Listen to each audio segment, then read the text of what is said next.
ಎಲ್ಲ ದಾಳಂಬ್ರೆ ಬೆಳೆಗಾರರಿಗೂ ನಮಸ್ಕಾರಗಳು. ಸ್ನೇಹಿತರೆ, ಇದು ನಮ್ಮ ಅರಸೀಕೆರೆ ನಾಗರಾಜ್ ಸರ್ ಅವ್ರ ತೋಟ. ಇದು ನೋಡ್ಬೋದು. ಇದು ಆಲ್ರೆಡಿ ಇತ್ರಲ್ಲಿ ಮಾಡೀಗ 35ರಿಂದ 40 ದಿವಸ ಆಗಿದೆ. ಪ್ರತಿಯೊಂದು ಗಿಡದಲ್ಲೂ ಕೂಡ ಕಾಯಿ ಯಾವ ಥರ ಕಟ್ಟಿದೆ ನೋಡ್ಬೋದು. ನಾನು ಹೇಳ್ತೀನಿ ನಿಮಗೆ, ಕಣದಲ್ಲೂ ಅಂದರೆ ಸ್ಟೆಮ್ ಮೇಲ್ಗಡೆ ಒಳಗಡೆ ಬರಬೇಕು, ಮುಳ್ಳಿನ ಮೇಲೆ ನೋಡಿ. ಇಲ್ಲಿರೋ ಗಿಡ ಎಲ್ಲ ತೋರಿಸ್ತಾ ಇದ್ದೀನಿ.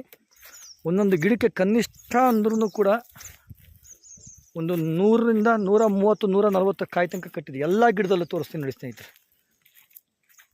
ಈ ಗಿಡಗಳಿಗೆ ನೋಡಿ, ಪ್ರತಿಯೊಂದು ಗಿಡಗಳು ನೋಡಿ, ನಮ್ಮ ವಿಯೋಮಾರ್ಟ್ ಕಂಪನಿಯ super star Kisan king growth developer ಪ್ರಾಡಕ್ಟ್ಗಳನ್ನ ಕೊಟ್ಟಿದ್ದೀನಿ. ಈಗ ಹತ್ತತ್ರ 4 ಸ್ಪ್ರೇ 2 ಸರಿ ಡ್ರಂಚಿಂಗ್ ಆಗಿದೆ. ಪ್ರತಿಯೊಂದು ಗಿಡದಲ್ಲೂ ಕೂಡ ನೋಡ್ಬೋದು ನೀವು